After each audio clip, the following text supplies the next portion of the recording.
Welcome back, everybody, to the GIR. We're excited. I'm in a little bit different setting here today. I came into the office. One of the, I think since COVID hit, this is maybe my 12th time visiting the office. Usually it was 12th to, day in a year. well, it's usually to pick something up too, like a chair or a filing cabinet or other things to populate my home office. But I'm back for today. Riddle me this. You're in Yeah. Southern California. Why do you have 3 layers on? It's cold here in the office. Like, one of the things, if you looked outside, we've got about 9,000 square feet, I think it is, here in the office, and there are two of us here, and he's in his office way over on the other side, and it's all this dark area between us right now. So a lot of the HVAC stuff just isn't on. It's cold in the building. If I went outside, I would take it off. It's cool. It's warm and sunny outside, as you can see in the window behind me here. Yeah. It's chilly here in the office today. So, and I'm a bit of a wimp. So, but anyway, we are excited for today's episode. It's a different set of guests that we have here for sure. Some things that you'll definitely be interested in hearing about. I would say what number episode this is, but I don't know. I think we're up to 16, 17, 18, somewhere in there. We've got some more cool stuff here coming yet this year, especially as golf begins to get ready to kick off. As our guests today, I'm sure, are going to talk about, some of their opening dates and what they're expecting too. Kyle, I think you've got some cool facts to share with us about I do. What we're talking about today. Today we are talking about Native American golf. Rob, did you know there are roughly 55 Native Americanly owned golf courses in the country? I thought there were 54, so thanks. Well, you sit corrected. As usual. And I think this is a fascinating topic, and we're so blessed to have kind of two great tribal leaders, course operators, resort owners on the show. You'll hear from in a moment Laura Penny. She's the CEO of Quarterling. That is a resort in Worley, Idaho, and they're part of the Quarterling tribe. And then we also have Tony Mancia. He's the GM of Island Resorts and Casino. That's in Harris, Michigan, the Upper Peninsula. And that's part of the Harrisville Indian community, which is really a band of the Potawatomi tribe. Potawatomi. Can you say that? No. Don't ask. So I didn't know there were 55 either. And another thing that I learned in our research for today's episode is that most of the tribal courses devote 4 to 5 times more land or acreage to their golf course than a standard city course. That's pretty cool. So the courses that you get to drive a bit between holes and experience more of the land and you'll hear they're always fun to play. Go through sort of heritage sites and you'll get to see how they honor their ancestral heritage throughout the course. A standard track in city can be done on as little as 80 acres, but Coeur d'Alene goes up to, I think, 620, and Island is around 330, as they'll talk about. So I think we've babbled enough. Let's get right into the show and welcome Laura and Tony to the show.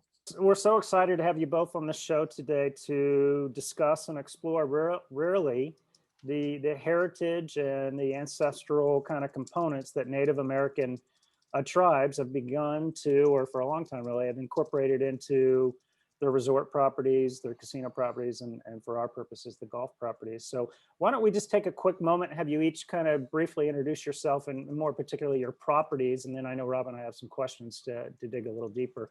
Ladies first, Laura Penny, why don't you tell us all about Quarterling? Achas, Limlim, very pleased to be here.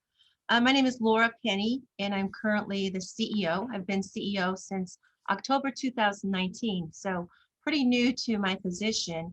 However, I've been to the property, I've been on property since inception, which is going on 28 years here in March. We started out with a bingo hall in 1993, and as soon led into a casino. And then we had a great idea to open a golf course to establish ourselves more as a resort and to appeal to a broader audience as well, and to complement our amenities that we had in place with our casino resort. So we opened Circling Raven Golf Club in 2003. And At the time, our CEO, David Matheson, and our tribal council looked at the development in the land that we had. And of course, we live on a beautiful Quarterling reservation, and we have beautiful tall pine trees and rolling Palouse hills and mountains surrounding. And we have a lake that's near us as well, and abundant wildlife. So we had the makings for a beautiful golf course and then something special. And so we had put out bids for some developers and design, and Gene Bates won the bid. Most importantly, because he chose to work with our land and to not disrupt the beauty and to knock things down and move things. He chose to work around the beautiful landscape and enhance what we had as far as, we even have a railroad track that goes through our golf course, and we have tunnels. And so it's very unique, and it's very beautiful, and it's very open, and it's quite an experience. I'm a golfer, and I'm not a good golfer, but I enjoy the game and the camaraderie of the game. But it's just beautiful. It's something to experience. It's almost like like a spiritual experience. We have two bald eagles on hole 17 that have been nesting for the past 5 years now. And, it's not unusual to see elk and deer, and we've even had some cougar sightings, but we'll keep that to ourselves. It's out there now, Laura. Yeah, that's true. Wait, she's not out there right now. So we have abundant wildlife. It's just really something special. And, so people come here to enjoy the game of golf, but it's such a beautiful setting. And it's something that as a tribe, we wanted to make sure that we value our land, we appreciate our land, and Circle Raving is something that we're all proud of. And as I said, we opened in 2003, and I think that we've established ourselves as a reputable golf resort, but really something special. Oh, certainly. More than reputable. It's on the LPGA tour now, isn't it? So that's, yes, the Metro's in August. Well, nothing, bless your heart, nothing like taking over a hospitality company right before COVID. So you got really thrown to the bless your heart. Oh, yeah. Well, also joining us is Tony Mancia. He's the GM of Island Resorts and Casino in Harris, Michigan. Welcome to the show. Tell us about your property. Thanks for having me. I would attest to Laura's golf course is beautiful. I've played it several times. I'm actually from Idaho, so I get out there very often. Our resort is, we're the second oldest tribal casino in the country. We started in 1985 with a card room, and now we have 336 rooms, going on 455. So we're adding on right now. We have 2 championship golf courses. One hosts a Symetra Tour event, and that one opened in 2008. It's called the Sweetgrass Golf Club. Very similar to the Circling Raven in looks and play with it, how it plays on the turf. And then we have a second course we opened in 2018 called the Sage Run Golf Club. And it's more up in the hills, a lot of trees, really resort style, very unique. Both courses were designed by Paul Albanese, who's done many projects. He did the Tatanka Club in Nebraska, which is another reservation, and it's the #1 public course in Nebraska. So he's a really good architect. And so, yeah, we've been in the golf business since 2008, and it's a great amenity. I call it the low-hanging fruit. People pay you to be here. You don't have to pay them. You don't have to have any other incentives other than a great course. So something we're real proud of. We're also a Symetra Tour host.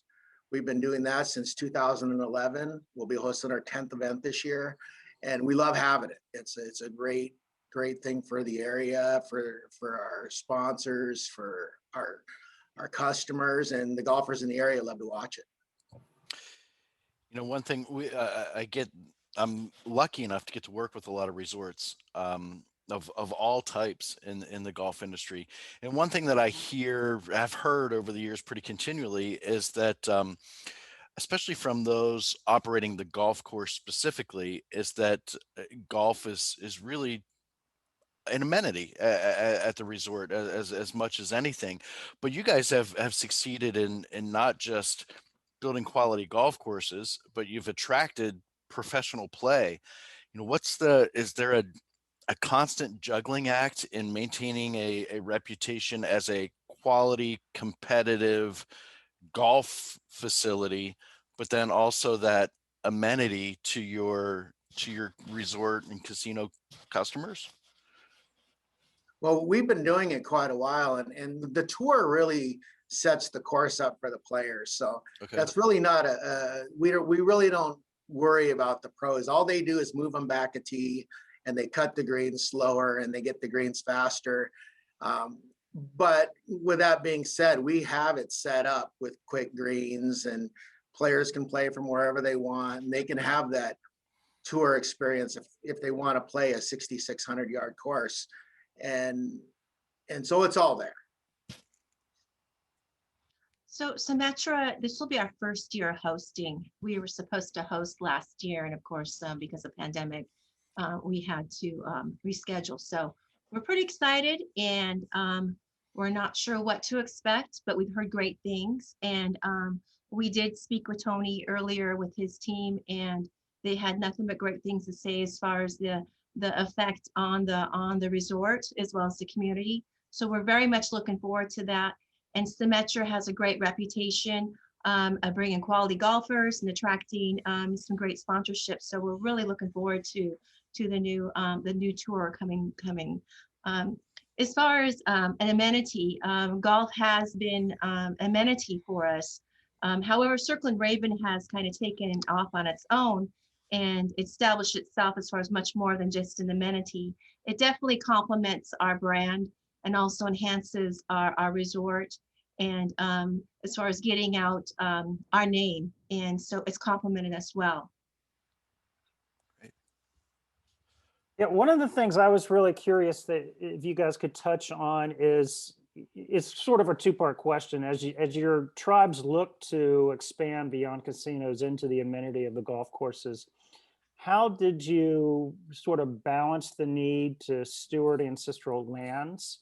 And then really, how is some of those tribal elements really incorporated throughout either the golf course or the property? I think that people do appreciate a story, and we have a legacy. And we as Quarterling tribal people, we live on our ancestral lands, and we have lived here for centuries. And so we very much respect and value our lands, and we have a story, and we have a great story as far as perseverance, and also just really taking care of our lands and our waters and our peoples. So we try to reflect that within our design and within our course. And that is it, but we do it in a subtle way, in a subtle manner. We do have some historical account, and actually Circle and Raven is a chief. And so we tell that story at our golf course. And also each of the holes are named, and we have tribal names for each hole as well. So we try to incorporate our culture, as I said, in a subtle way. And that value system, as far as who we are and what we're about as tribal people, we embrace that, and we try to take that into consideration when we develop anything that we associate with the resort and the golf course. Well, sweetgrass and sage are two of our tribal medicines, tobacco and cedar being the other two. So the names are obvious, and we have holes named for certain aspects of the tribal culture. Kind of what we did as far as stewardship was when we built Sweetgrass, the UP, believe it or not, the Great Lakes has droughts. The lakes get low, and off the lakes, your wells will get low. So one of the things our architect did with Sweetgrass at the time was we don't use well water to water the course. We actually use affluent potable water that comes out of a water treatment plant that we own, that we have with the local community and our tribal community, and our casino all use it. Puts out about 500,000 gallons of potable water a day, gets pumped into the system of ponds and streams. It waters the course, and it eventually ends up in the wetlands. It goes through a series of holes, a series of creeks. And so the locals, we're not taking out of the well water, which is important when you go through those dry periods, which happens about every 10 to 15 years up here. So that was a big concern then. When we built Sage Run, we wanted to use, that Pinehurst look where you have the dry ends, towards the edges of the rough, it's drier now. Right. They're using less water. So we kind of went with that look. We, single row irrigation, we use about 2/3 the water of a normal golf course. So that's kind of was the concern of our council was, do it, but do it as efficiently as possible, uses the least amount of water as possible. And we reuse a lot of water. So that was our focus. One of the things that I've appreciated when I've seen, and I'd like for you guys to talk about it with your specific resorts too, is you've hit on the design of the courses, living on the land, and kind of maintaining the land as it relates to the golf course. But can you talk a little bit about the Native American experience a guest is going to get when they're there that is different, that sets you apart in some ways? What am I going to as a very naive person in your specific history, what would be an experience for me that is going to set your entire resort when I visit apart from typical golf? I guess I shouldn't say typical, but other golf resorts. We have what we call, as I mentioned in regards to our value system and holding steadfast to that value system. We have what we call traditional tribal hospitality, and we've extended that to a slogan of welcome home. And that stems from just being very friendly and comfortable atmosphere. And when you come to our home, to our resort, to Circling Raven, we open our arms and greet you with a smile and treat you to some good food and some good drink and definitely some great golf.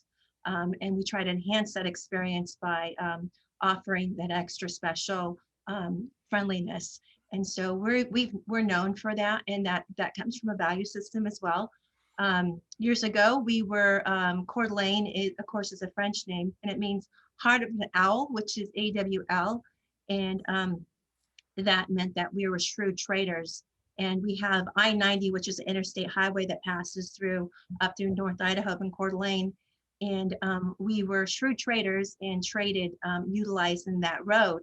And so we've always kind of had a good business sense, but also recognizing that we're good community members, and we've always, reached out a friendly hand. So we incorporate that here at our resort. Also, as I said, we tell our story, and we also developed a culture tourism program, which complements some of our visits to the golf course. And we offer tours and activities to everyone. They can partake, and we do this year round, to where we have, as I said, we're surrounded by great beauty. We have hiking, we have canoe, kayaking activities, and we provide guides, tribal guides, and they tell our stories. We live around a lake, and we have lived around this lake, the Quarterling Lake, for centuries, and our families lived along the lakes. So we have stories that we can tell in regards to where we would go for huckleberries, we would camp, and then we would have our fishing spots for trout and over in our hunting areas. And so we tell those stories. And we also have activities to where we have basket weaving. We have some moccasins where we weave moccasins. And we also have our last battle, it's called the Steptoe Battle. It's our last battle with the Coeur d'Alene tribe, and we provide a tour as well. So the culture tourism has, we're telling our story, we're educating and informing others of who we are and what we're about. And as I said, that complements the visit when they come to Circle Raven and to our casino resort. Yeah, it sure does.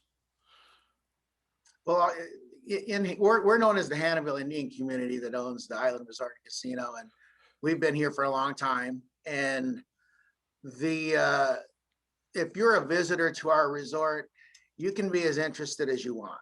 If you want to come in and you just want to gamble and golf and leave, you can do that.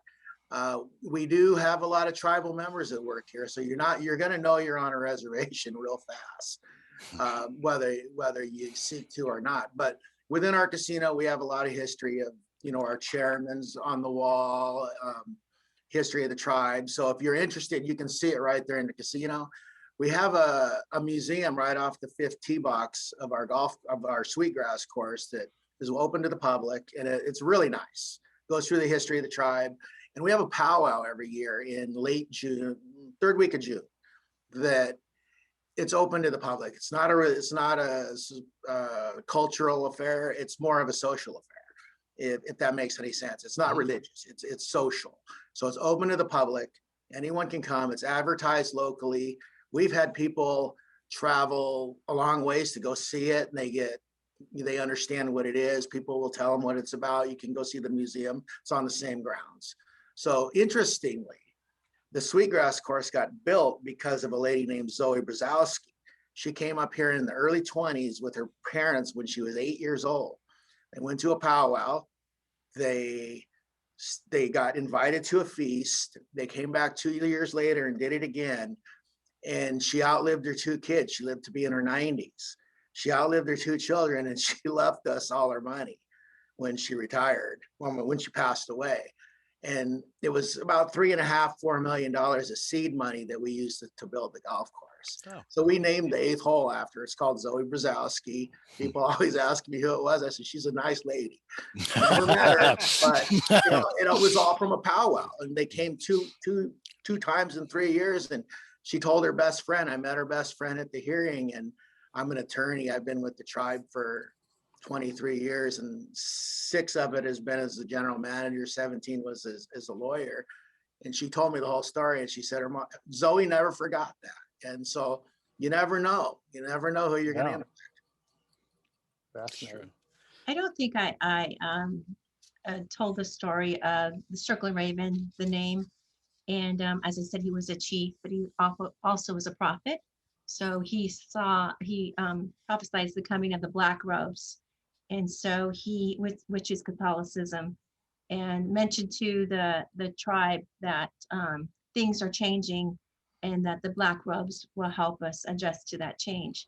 Of course, there's some controversy there, but they did help us in some aspects. And so he saw them coming, and that's the story that we share.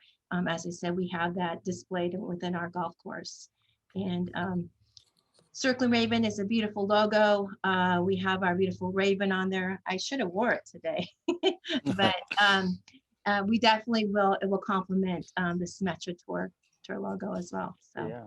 When was Circling Raven chief? What was the time period of that? Oh, it was the 1800s. 1800s. Yeah. Yes. Well, I don't know if he prophesied COVID, but I'm sure that impacted your operations. I guess my question is, we're hopefully through the worst of it. How does the summer season look for opening up, and are we close to getting back to normal? Any early forecasts? Well, we were the first casino open, but also we opened our golf course early as well within our area. Yeah. I think we're the first casino nationwide, but then the golf course opened before we did. So they kind of helped start out with the protocols. It was very, as I said, I started in October. So then, I was having fun, and then boom, it hit us. And, like February, March, and like, oh my God, what are we going to do? It was just very stressful and frightening for us all. But we knew immediately we had to open our doors as soon as we could, because it was so essential that we continue to provide the jobs and the revenue that not only tribal members, but the community relied upon. So luckily our tribal council got together, and we established a task force comprised of a marine and health officials, tribal council, myself, and our CFO, and immediately sat down and started planning as to how we can open, because we knew we had to be safe. We had to safeguard our employees, safeguard our customers, and also look out for the community. Fortunately, we had access to our health officials of important data. So we really studied that data surrounding states of Washington and Idaho. And we got a hold of some protocols from Wynn Casino in Vegas and modified those protocols to fit our operation. And so we kicked off the golf course opening with the protocols in place, and everyone within the pro shop had to wear their masks. We did some cleaning with the maintained cleaning with the golf carts, and we also regulated how many people could golf together, and for social distancing. If they came together and they were a couple, they were spouse, they could ride together. Otherwise, they were just one per cart. So we implemented those protocols, and we're able to open the golf course first. And then meanwhile, we prepared to open our casino. We opened the end of March. Was it the end of March? And actually end of April, and May was, and so we've been open since. And surprisingly, we've done really well. We've had the best year ever with golf, increased rounds, revenue's done well. I think people just want to get out there and they want to relax, they want to have some fun. And this was a good escape. So we've seen that our numbers have grown, as well as our spa. We have a 15,000 square foot spa Sasquatch, and the spa is doing really well. We have amazing numbers in our spa. Gaming is doing really well. We have fewer patrons, but our patrons that are coming are spending more money. And I think that people, as I said, they want to escape, they want to relax, they want to have some fun. So we have done well through this pandemic, but it's definitely through the protocols and wearing that mask has helped us get through. I would assume some of your other outdoor activities have seen similar increases to golf through the whole period. We have continued with our culture tours. We've modified them to be a little smaller groups, and also we're conducting our protocols as well. Very good. We're recording this in early March, but Tony, when do you guys get open in the Upper Peninsula, and how's the summer season look for you guys? We usually open up late April, early May, depending on how much snow we get. So we're looking like late April this year. Bookings are up. Last year we had our best golf season ever. We have 2 courses. Once again, we were up about between 10 and 15%, which was exciting. And we opened up actually about a week after Quarterling. And ironically, you know what I used to convince our council to open up? Hey, Quarterling's open. We can do it. And so they were the first ones out the gate. We weren't very far after. And, people were scared for a long time. And it was, we ended up about 92% of normal. We came off our record year of 2019. It was the best year we've ever had. We were within 8% of that this year. So we were happy. And it's slowly gotten back to normal. So we just had a record January. We came off the best January we've ever had. So I feel really good. I think the summer is going to be good. The golf's up. Symetra will be having our event again, and it'll be open to the public. Golf courses are big. Our golf course is on 320 acres. And that's big if you understand. They can build them on 80 in a city. Those 18-hole courses, those are 80. This is 320. They're on 600 in Coeur d'Alene. That's a big property. So we're very confident going into the summer, very optimistically cautious, of course, but we feel really good going in.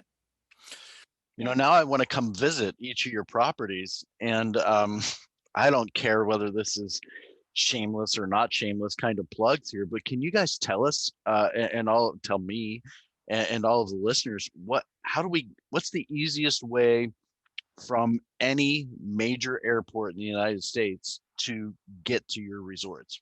Where do we fly into? What do we do once we land? How do we get to you? What's the easiest path to get to you guys? Sure. A lot of the tribes are located in rural areas, and we are, but it's not as far as people think. And so the quickest way would be to Spokane International Airport, hence the word international. And so that's just about 45, 55 minutes away. And so you fly into Spokane, and then you take a beautiful drive, 55-minute drive to our reservation here in Idaho. Washington and Idaho are very close as far as the state line. And as I said, it's only 55 minutes. So it's a short drive. And if you're coming in, as I said, we have the interstate I-90 as well. So we're very accessible, and we have Highway 95 that just passes by us. It's not bad at all. No, You fly into Orlando, it's going to take you that long to get to Disney. it's going to take you longer. With traffic. So, With yeah, traffic. and toll roads and this and yeah.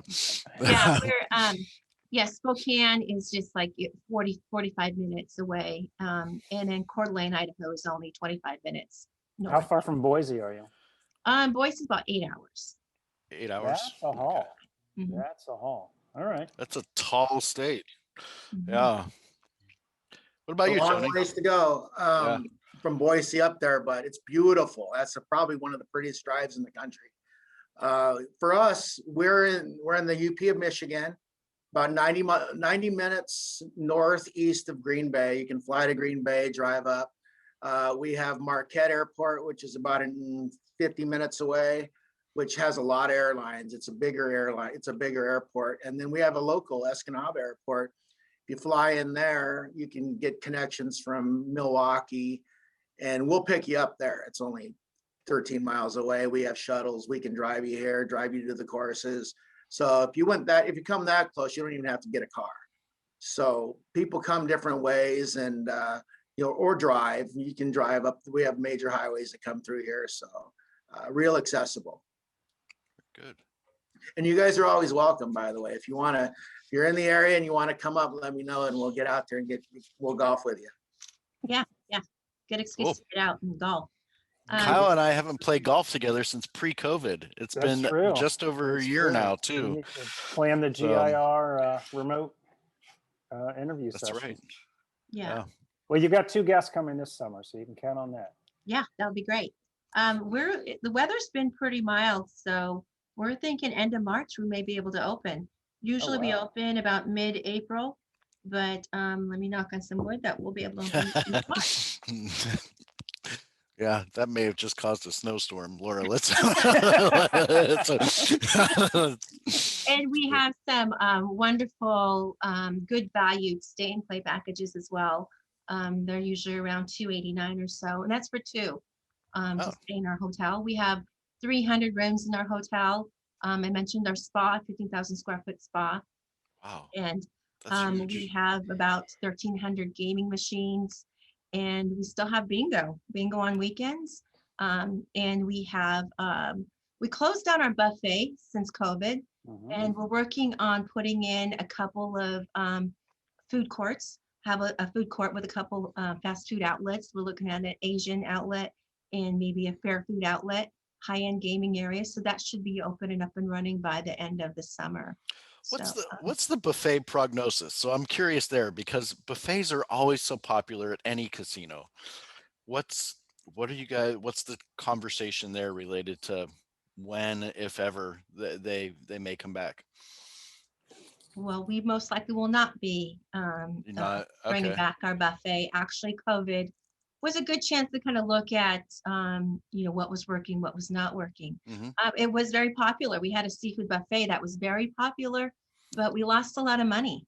And so it just, I'm just thinking, and so we closed it down. It was a good excuse to close down. And we're thinking, wow, we're Right. able to, sustain our food outlets, and let's just do something that's more efficient. So Well, it's usually a big space that you could repurpose into something profitable then too. So that's, I guess it's good news in the long run then. I would tend to agree with what you just said. We had some buffets, salad buffets. Unless you have a lot of people every day, it's not cost effective. It's just, there's a lot of waste involved, and you got to have people that are constantly eating so you're not wasting, and that's really the key to it. It's more for a big market. I would not have known. So that's good. That's says the fat guy in the corner over here saying buffet, take me there. Well, that's good to know. So Guys, well, I'll probably have, go ahead, Kyle. I'm sorry. No, I was just going to say, I know we're coming up on time and want to Yeah. be courteous to everybody. Are there any sort of last messages you'd like to share with the listeners? Any topics we didn't touch on? Well, I would just like to say before I leave that if you're out there and you're a golfer, the best value you're going to get for your dollar is a casino resort. The courses are spectacular. They have the funds to keep them up in top condition, and your experience is always going to be good. As Laura said, that they're trained to take care of you. And if you're out there, the best value for your dollar is really a tribal casino.